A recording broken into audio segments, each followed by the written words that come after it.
When we talk about confidence intervals, there are really three things we have to always keep in mind. The first is what a confidence interval is. It is a parameter that has two parts. What makes it a parameter is that it's a way that we're trying to describe the actual population. It's going to start out with an estimate. The estimate is actually going to be something called a point estimate.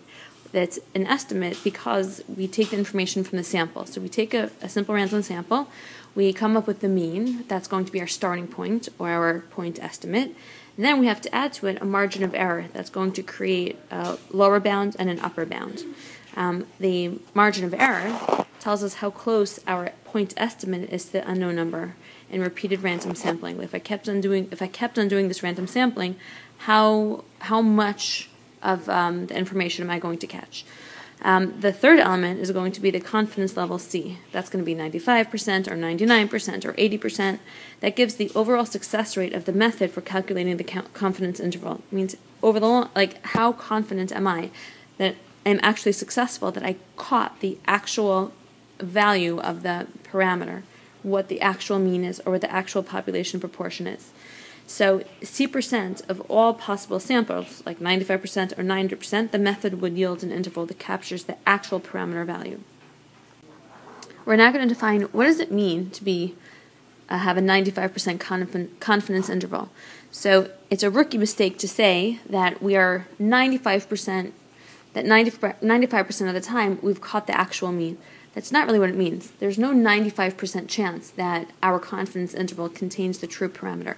Either it does or it doesn't. It's like being pregnant. You're pregnant or you're not pregnant. You don't have a 20% chance of being pregnant. That's not the way that it works. There's an actual situation which exists or doesn't exist. What it means is that we are 95% confident. We have a 95% chance of getting a sample mean that's within 2 standard deviations of our actual mystery mu, whatever that is that we don't know. It's very important that we don't say that we are 95% of the time we're going to catch it, because that is not an accurate description of what's going on. What kind of confidence level should we choose? Well, it depends. Do we want greater confidence gives us a wider interval? That means that the more confident you are that we actually caught the parameter, then the less defined we're going to be. So if we have 80% confidence, then our interval of causative values for the parameter will be much narrower than if we want 90 or 95% or 99% confidence. But if we have 80% confidence, it'll be narrower, but we'll also be less confident in our estimate. So, for example, in the extreme, if we want to estimate with 100% confidence the proportion P of all adults who use Twitter, that's easy. We're 100% confident that is between 0 and 1. So if we make it really, really wide, for sure we'll catch it, but that also gives us very, very little information. So every confidence value is going to have this look. We're going to have an estimate plus or minus a margin of error. Our point estimate that we start with is going to be our mean. It's going to be a population mean, a proportion mean, or in this case, it's going to be a sample mean. And the margin of error is going to be this. The critical value times the standard deviation of the statistic. Now let's look and see what that means. You could just read this through, nothing so significant. Before we actually create a confidence interval, we have to make sure that we meet 3 conditions. The first is that our sample has to come from a random, well-designed sample. Often we use SRSs. We have to make sure that we have randomness. The second thing we have to make sure is that it's normal, because without saying that our sample is based on a normal distribution, then there's no way we could use the 95, 99, 68, any of those numbers, because those all apply only to normal curves. And the third thing we need to make sure is that we are independent, that our observations of each member of our sample is going to be independent. So if we're doing it without replacement, we have to make sure that our sample size n, let's say we're using 25 M&Ms, they can't be any more than 10% of the population size n. So if I have 25 M&Ms that I'm choosing, I have to make sure that I have at least 250 M&Ms in my bag. Here are your homework problems. In exercises 1 through 4, determine the point estimator you could use to calculate the value of the point estimate. Basically, you're looking for whatever the proportion is or what the mean of the sample is. Number 1 is about shoes. Number 2 refers back to estimate 1. 3 I'm going to read to you is going to the prom. Tanya wants to estimate the proportion of seniors in her school who plan to attend the prom, which of course doesn't exist. I shall have it. She interviews an SRS of 50 of the 750 seniors in her school and finds that 36 plan to go to the prom. Number 4, reporting cheating. What proportion of students are willing to report cheating by other students? A student project put this question to an SRS, a simple random sample, of 172 undergraduates at a large university. You witnessed 2 students cheating on a quiz. Do you go to the professor? Only 19 answered yes.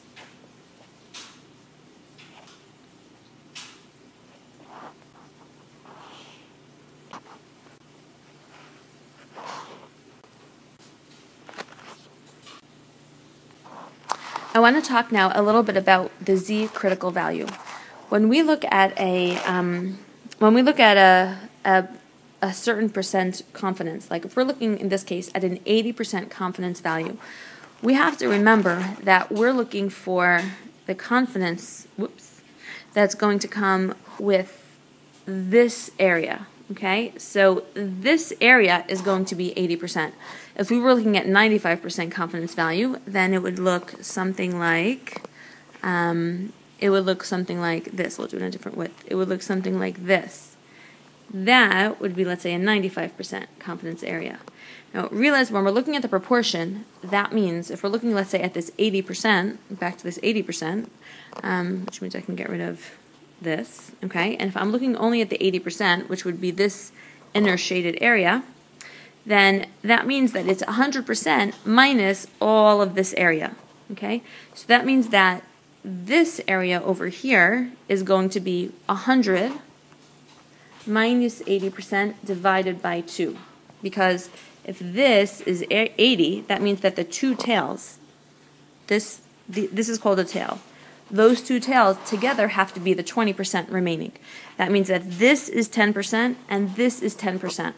So if I'm looking for the Z critical value, what I really need to do is I need to look up in my chart A this whole area, right? Because remember that the chart gives us the left area. So if I want to know what is this Z critical value, then I want this 80% plus this 10%. So I'm really looking for the Z that's going to be associated with a 0.90% proportion.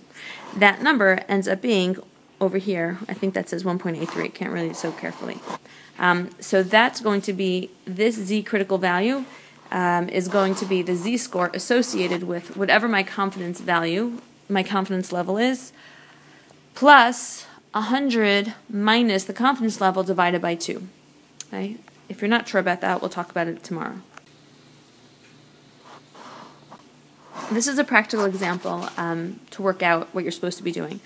So, first of all, just referencing what we're talking about, the Z critical value, then for a 95% confidence interval, the Z critical value, and this is the most common one, so you should just memorize this number, is 1.96. What you do is that you look at the proportion. You go to your table A and you see that the Z score that's associated with 95 plus 2.5, which is 97.5, because if we're just looking at a little curve, let's say this over here is the 95% within 2 standard deviations, but if we're looking for the Z score over here, we have to include this little tail, which is 2.5%. So that is going to be a Z score of 1.96. Okay. Anyway, going back to the problem, if the Gallup, youth survey asked a random sample of 489 U.S. seniors or U.S. students or something, aged 13 to 17, whether they thought that young people should wait to have sex until marriage. Of the sample, 246 said yes. So we want to have to construct and interpret a 95% confidence interval for the proportion of all teens who said yes. So we have to first say, A, is this random? Yes, it is random because it's Gallup survey, a random sample of 439 U.S. students. B, we want to say, is it normal? Well, we have to check for it. We have to make sure we have 10 failures and 10 successes. Yes, NP is 246, and N times 1 minus P is 193, both of which is greater than 10.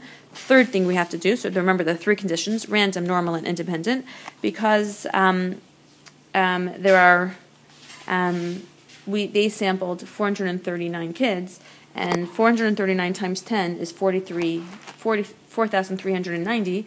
That is for sure less than the U.S. number of teens.